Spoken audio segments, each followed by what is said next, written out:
Здравейте! Сега искам да ви покажа как оформих да работят тези команди за фитингите. Започваме.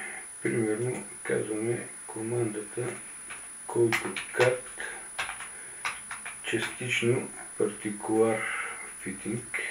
Ето го как се пише. То си прочита ако трябва. Задават се крайните точки на пръта от мрежата за стъклата. И примерно задаваме 0, сега ще направи на средата. Хайде пак да сложиме който кат. Така. Задаваме крайните точки и казваме разстояние от центъра на тръбата към краищата с плюс или минус.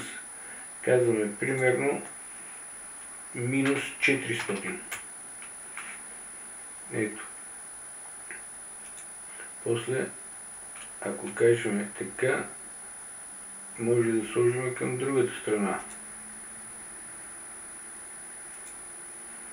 Ето сега кажем 400, мери от средата към другия край. Ако дадем командата който как Global Fitting, сега ще ги сложи всичките.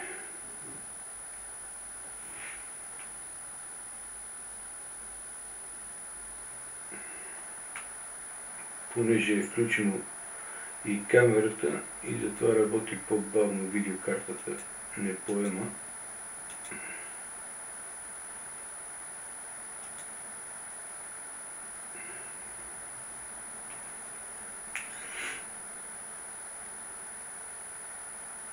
Ето ги, направи ги навсекъде.